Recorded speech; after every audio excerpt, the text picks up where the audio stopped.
Okay, so here we have the bike that brought Suzuki back into the title chase in the 250 class. This is the 98, sorry, not the 98, the 88 Suzuki RM250. So Suzuki had a right good run in the 70s, and right at the start of the 80s they were still doing really well. And then in the mid 80s they kind of lost their way a little bit, and they were down on horsepower, they weren't performing very well, etc, etc. So Suzuki tried to bring things back to life in 87, and they kind of went halfway there, but then this bike was pretty much a major redesign, and the motor was a lot more punchy.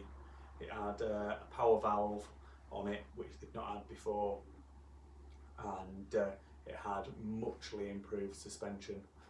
Some would say the best suspension of the class at the time, and this was really the bike that revived their title hopes.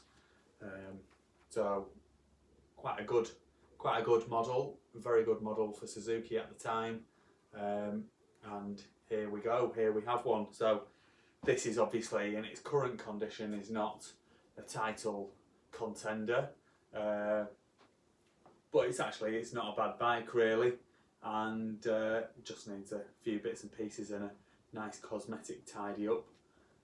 So we've got a spark, we've got compression, kill switch works, the brakes, the discs are a bit corroded, so I'm sure the brakes just need a bit of an overhaul really. Take the calipers and the master cylinders off and give them a good clean out, and same with the calipers, and fresh set of pads. New discs would, I'm sure, sort that little job out. So we'll have a good look at the bike, and then hopefully, it has been raining a lot here, but I am hoping that I can ride it up and down the garden without making too much mess of the garden, the bike, or myself. So that's my plan. So let's be having it, eh? So styling, they didn't do a huge amount for the styling, so they remained with kind of similar rad scoops. They'd move the radiators down and everything like that to improve the weight distribution. Shock looks to be in good condition. There is damping on the shock, it's not a pogo stick. It's got a nice exhaust pipe, couple of little dents, but nothing terrible. The frame rails are in good order.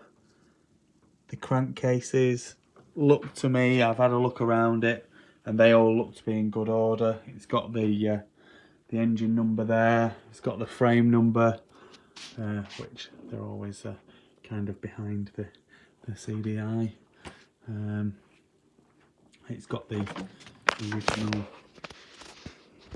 sticker on the frame, so that's got the date that it was built, so November 1987 this bike was built. 88 model, built in 87. Chrome on the forks is good. The radiators look to be straight. The front wheel is nice and straight. I have noticed it's got a missing spoke, so the missing spoke goes in there, and then that hole there. So that's a minor issue. Like I say, the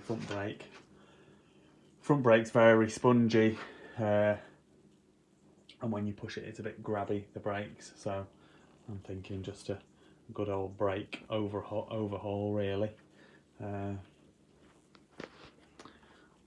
Clutch feels not so bad.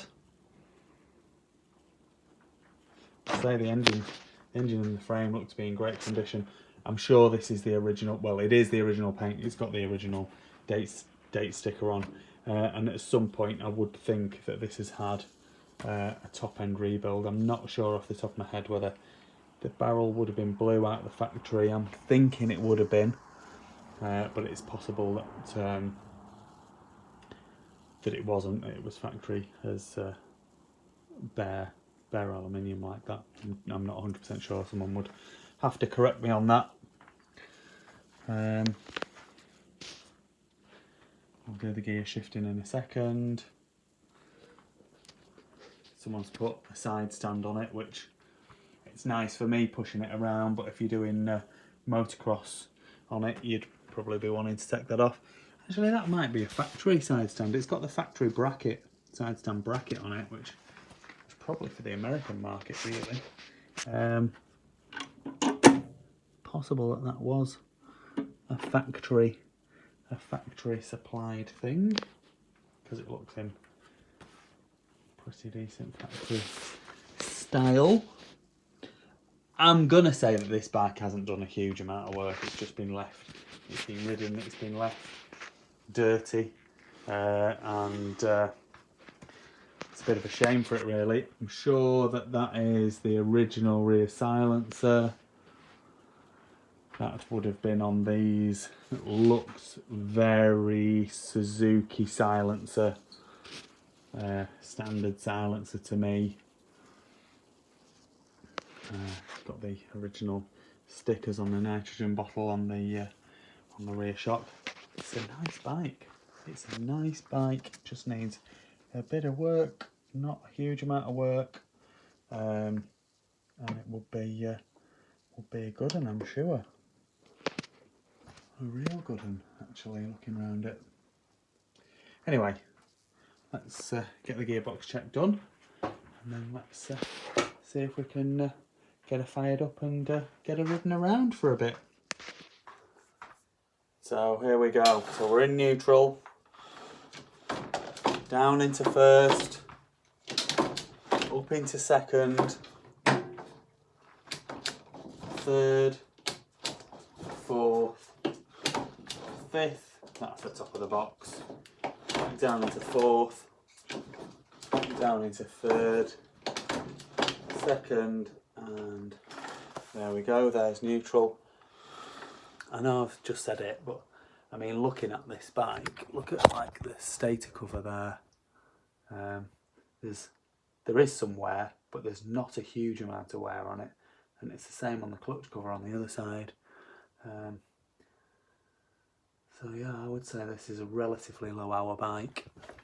Okay, so bit of disappointment for this morning. So the last part of the video I was saying I was going to get it running and probably have a ride of it and this, that and the other. And I tested the compression with my arm and I thought it seemed as though it had reasonable compression. As soon as I swung my leg over it this morning to kick it over, I knew that there just wasn't going to be enough compression. I have had it running, but it took a lot of kicking and it's not running consistently, so it'll run for a little bit and then it'll just die and then you can't get it running again. It did sound okay when it was running, but clearly low compression, so unfortunately there's not going to be a video of it running and there's not going to be a video of it riding, which I'm sorry about. I'm a bit disappointed myself about that, to be fair. I was looking forward to having a little go on this one. I thought it'd be quite a good one, but there we go. I'm just going to get some pictures of it and get it up for sale. There's a guy who's interested in it, so we'll offer it to him first, and then we'll, if he doesn't take it, we'll stick it up on eBay for everybody else. Please like this video and subscribe to my YouTube channel. Just search Phoenix Motos.